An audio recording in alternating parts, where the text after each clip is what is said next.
반갑습니다. 붓다의 복과 지혜입니다. 거룩하신 부처님의 자비와 지혜가 함께 하시기를 바랍니다. 오늘은 내 어찌 몸 때문에 이런 큰 죄를 지으리오라는 주제로 말씀을 나누고자 합니다.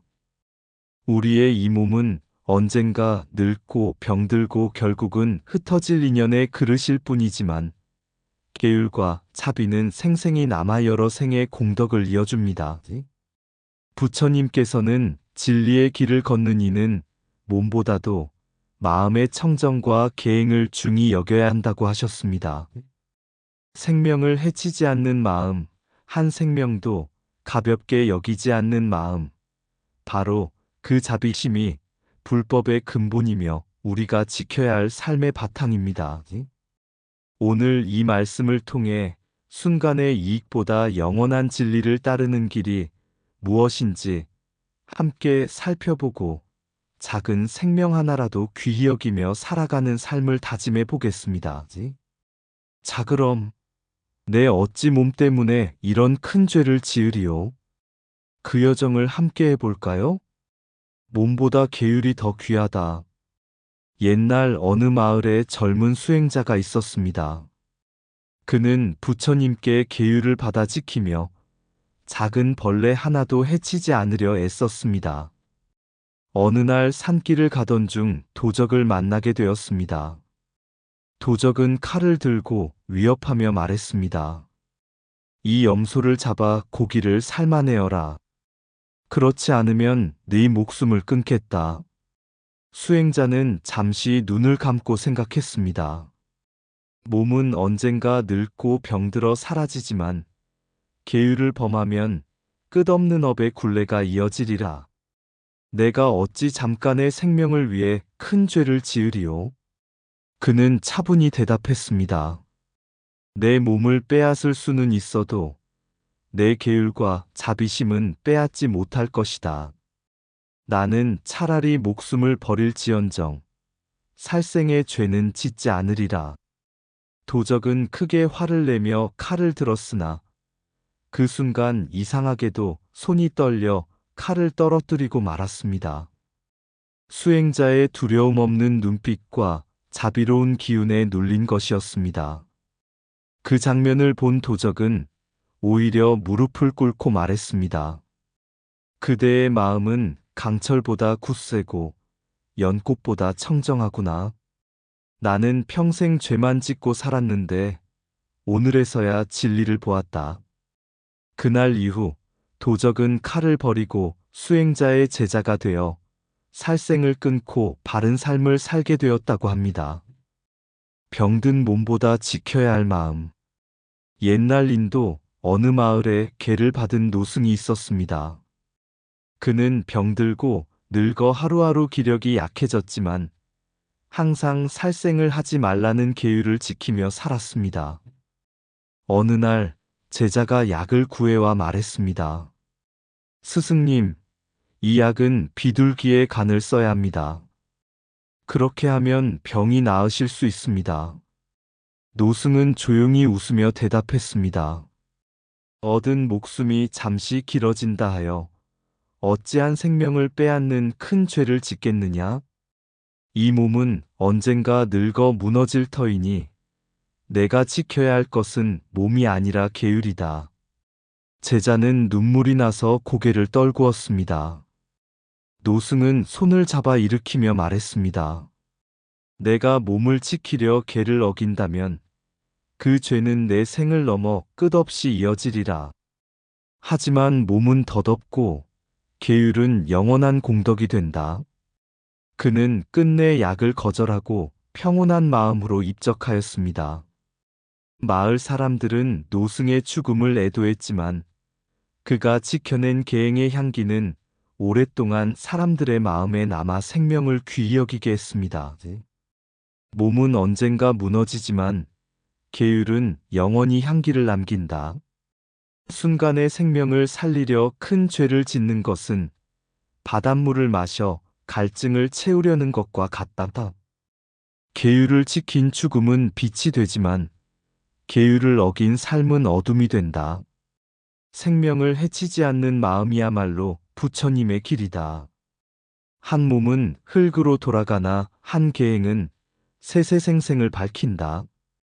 몸을 아끼다 계율을 버리면 무거운 업을 남기고 몸을 버려 계율을 지키면 큰 공덕을 얻는다. 계율은 마음의 생명이며 몸은 마음의 그릇일 뿐이다. 죽음을 두려워하지 않는 이는 계율 속에서 영원히 산다. 작은 생명을 살리는 마음이 큰 깨달음의 씨앗이 된다. 살생은 잠시의 욕심이요. 자비는 끝없는 생명이다. 몸은 덧없고 계율은 영원하다. 계율을 지키는 이는 스스로를 지키는 자이며 세상을 지키는 자이다. 자비는 몸을 넘어선 진리이며 계행은 삶을 넘어선 등불이다. 몸은 병들어도 계율은 병들지 않는다. 내 어찌 몸 때문에 이런 큰 죄를 지으리요 이 한 생각이 곧 부처님의 길이다. 살생은 스스로의 칼날이 된다. 중국 명나라 때 한 부유한 상인이 있었습니다. 그는 손님을 대접한다는 명목으로 늘 소와 돼지를 잡아 잔치를 벌였습니다.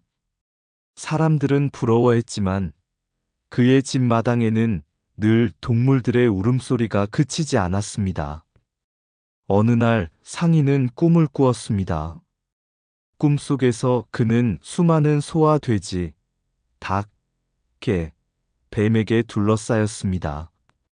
그들의 눈에서는 피눈물이 흐르고 한 목소리로 외쳤습니다. 너의 칼은 우리를 베었으나 그 업은 내 마음을 베었다. 그날 이후 그는 병이 들어 몸이 붓고 뼈가 썩어갔습니다. 의사와 약을 써도 낫지 않았고 결국 그는 임종을 앞두고 괴로운 소리를 남겼습니다. 내가 평생 잡아먹은 생명이 나를 잡으러 오는구나. 부디 다시 태어나서는 칼을 들지 않게 하소서. 그의 자식들 중 하나는 어릴 적부터 동물을 불쌍히 여겨 방생을 즐겼습니다. 이 아이는 무사히 장수하며 가문을 이었고 사람들로부터 큰 존경을 받았습니다. 부처님께서는 살생은 곧 자신을 죽이는 길이며 자비는 곧 자신을 살리는 길이라 하셨습니다. 소와 돼지, 닭, 개, 뱀과 같은 작은 생명도 모두 목숨을 사랑하니 그들을 해치는 마음은 반드시 과보로 되돌아옵니다. 살생의 업은 칼과 불이 되어 자신을 태우지만 방생의 공덕은 물과 바람이 되어 마음을 시원케 합니다. 남의 생명을 끊는 순간 나의 복락도 끊어진다. 살생의 칼날은 결국 자신을 향한다.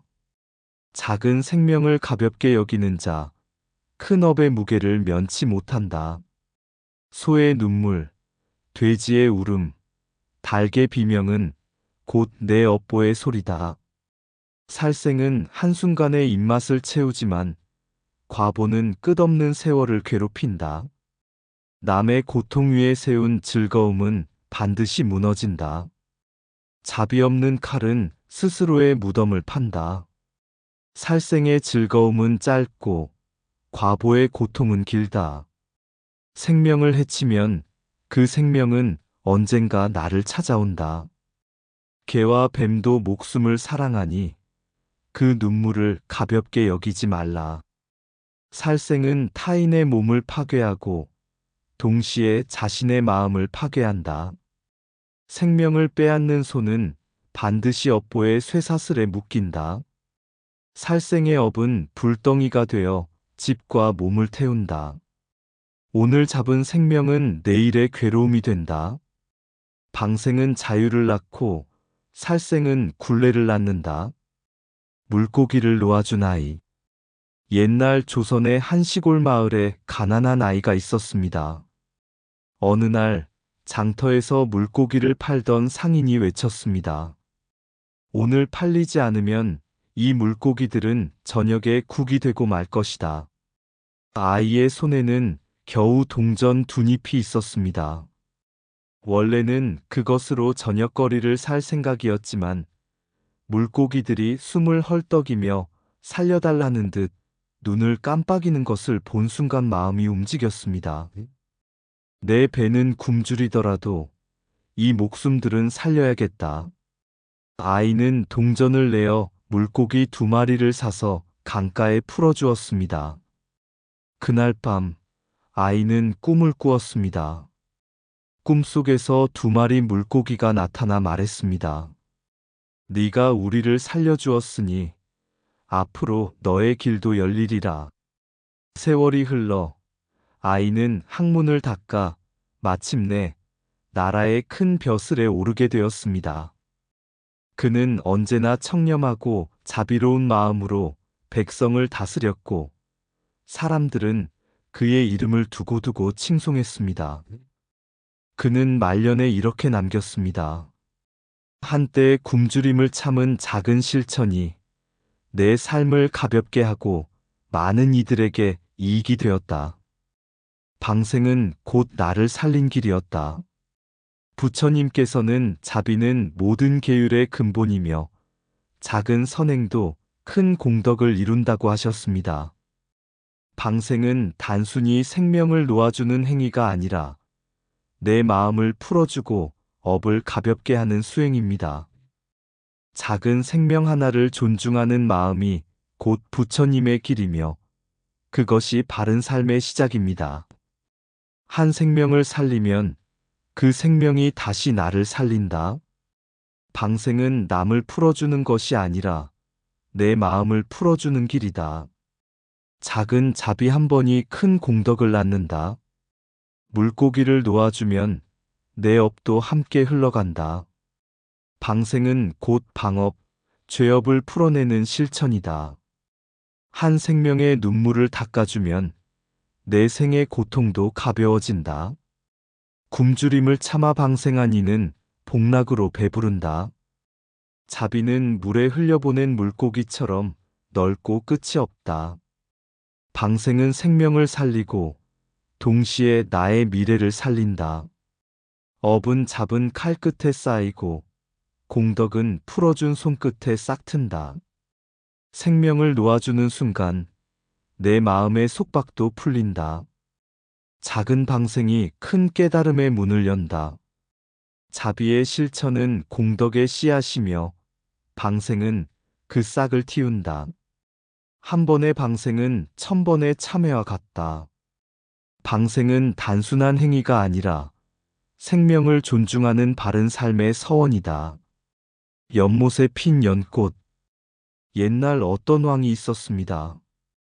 그는 어릴 적부터 사냥을 즐겨 숲속의 짐승과 강의 물고기를 수없이 죽였습니다. 그러던 어느 날 부처님을 친견할 기회가 있었습니다. 부처님께서 말씀하셨습니다. 대왕이여, 그대는 많은 생명을 해쳤으니 그 업은 반드시 그대에게 돌아오리라. 그러나 지금이라도 자비를 베풀면 업은 가벼워지고 공덕은 깊어지리라. 그날 이후 왕은 사냥을 그만두고 방생을 행하기 시작했습니다. 그는 매달 물고기와 새를 사서 풀어주며 백성들에게도 살생을 삼가고 자비를 베풀 것을 권하였습니다. 세월이 흘러 왕이 세상을 떠났을 때 사람들은 놀라운 일을 보았습니다. 그가 생전에 방생했던 연못에서 향기로운 연꽃이 피어나 밤에도 환히 빛을 비추었던 것입니다. 백성들은 눈물을 흘리며 말했습니다. 왕은 몸은 떠났으나 방생의 자비는 연꽃이 되어 이 땅을 밝히는구나. 부처님께서는 말씀하셨습니다. 살생은 스스로의 족쇄가 되고 방생은 스스로의 해탈이 된다. 작은 방생의 실천은 곧 자비의 씨앗이 되어 세상과 나를 함께 살리는 길이 됩니다. 몸은 언젠가 사라지지만 자비로 지킨 계행은 연꽃처럼 피어나 세세생생을 밝힙니다. 내 어찌 몸 때문에 이런 큰 죄를 지으리요? 어찌 이 허망한 육신 하나 지키려 큰 죄의 업을 짓겠는가. 몸은 병들고 언젠가 무너져가나. 계행은 생생히 윤회 길을 밝히리. 칼날 앞에서도 청정심은 꺾이지 않고 억압과 핍박 속에도 자비심은 타오른다. 살생은 불길되어 집을 태우고 방생은 연꽃되어 천상길을 연다. 소와 닭, 개와 뱀의 눈물 속에 우리의 업이 울고 있음을 알라. 내 어찌 몸 때문에 큰 죄를 지으리요. 차라리 목숨을 버리고 깨끗한 계율을 지키리라. 그 길이 곧 부처님의 참뜻이며 모든 중생을 살리는 진리이니라. 이상 붓다의 복과 지혜였습니다. 오늘도 복지 구족한 날 되세요. 구독과 좋아요는 붓다의 복과 지혜를 밝히는 큰 자비의 등불이 됩니다.